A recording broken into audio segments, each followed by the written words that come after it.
നമസ്കാരം. Raf talk ഫുട്ബോളിലേക്ക് ഏവർക്കും സ്വന്തം. ഈ വേൾഡ് കപ്പിൽ ക്രിസ്ത്യാനോ റൊണാൾഡോ എടുത്ത പോലെ ഈ പെനാൽറ്റി എടുക്കാൻ കേൾപ്പുള്ള ഒറ്റൊരുത്തനുമില്ല. റോബർട്ടോ മാർട്ടിനസിൻ്റെ വാക്കുകളാണ്. ഫിഫ വേൾഡ് കപ്പിൻ്റെ റൗണ്ട് ഓഫ് 32 പോർച്ചുഗൽ ക്രൊയേഷ്യയെ പരാജയപ്പെടുത്തിയപ്പോൾ അതിൽ പോർച്ചുഗൽ 2-1 ജയിക്കുമ്പോൾ ആദ്യ ഗോൾ നേടുന്നത് പെനാൽറ്റിയിലൂടെ ക്രിസ്ത്യാനോ റൊണാൾഡോയാണല്ലോ. ആ പെനാൽറ്റി തീർച്ചയായിട്ടും മികച്ച പെനാൽറ്റിയാണ്. വളരെ കാം ആൻഡ് കളക്റ്റഡ് ആയിട്ട് അദ്ദേഹം ഡയറക്റ്റായിട്ട് അടിച്ച് കയറ്റുകയായിരുന്നു. ഗോൾ കീപ്പർ ലിവാക്കോവിച്ച് ഒരു സൈഡിലേക്ക് അങ്ങ് പോയി അദ്ദേഹത്തിൻ്റെ ആൻറ്റിസിപ്പേഷൻ തെറ്റിച്ചതിന് ശേഷം നേരെ അടിച്ച് ഗോളാക്കി മാറ്റുകയാണ് ക്രിസ്ത്യാനോ റൊണാൾഡോ ചെയ്തത്. അപ്പോൾ അതിനെക്കുറിച്ചാണ് കോച്ച് പറയുന്നത്. രണ്ട് കാര്യങ്ങൾ കോച്ച് പറയുന്നുണ്ട്. ക്രിസ്ത്യാനോ പെനാൽറ്റി അടിച്ച പോലെ ഈ വേൾഡ് കപ്പിൽ പെനാൽറ്റി അടിക്കാൻ മറ്റൊരാളെ കൊണ്ടും കഴിയില്ല. അത് മാത്രമല്ല, ഗോൺസാലോ റാമോസ് ഹെഡ് ചെയ്ത പോലെ പെനാൽറ്റി ഏരിയയിൽ അങ്ങനെയുള്ള ഒരു എബിലിറ്റിയുള്ള മറ്റൊരാളുമില്ല. രണ്ടുപേരെ കുറിച്ചും പറഞ്ഞിട്ടുണ്ട്.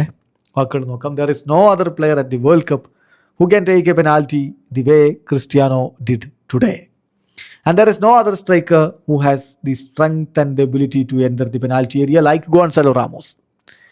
ഗോൺസാലോ റാമോസിനെ പോലെ പെനാൽറ്റി ഏരിയയിലേക്ക് കടന്നു കയറാനുള്ള സ്ട്രെങ്ത്തും എബിലിറ്റിയുമുള്ള മറ്റൊരു സ്ട്രൈക്കറുമില്ല എന്ന് അദ്ദേഹം പറയുന്നുണ്ട്. ശരിക്കും പറഞ്ഞാൽ ക്രിസ്ത്യാനോ മാറ്റി ഗോൺസാലോയെ കളിപ്പിക്കണ്ടേ, അല്ലെങ്കിൽ നേരെ തിരിച്ച് കളിപ്പിക്കണ്ടേ, ഇങ്ങനെയൊക്കെ ചോദിക്കുന്നതിനുള്ള മറുപടിയാണ്. രണ്ടുപേർക്കും അവരുടേതായിട്ടുള്ള എബിലിറ്റീസ് ഉണ്ട് എന്നുള്ളതാണ് പ്രധാനപ്പെട്ട കാര്യം. കുറേ സമയമാണെങ്കിലും രണ്ടുപേരും ഒരുമിച്ച് കളിക്കളത്തിൽ ഉണ്ടായിരുന്നു താനും.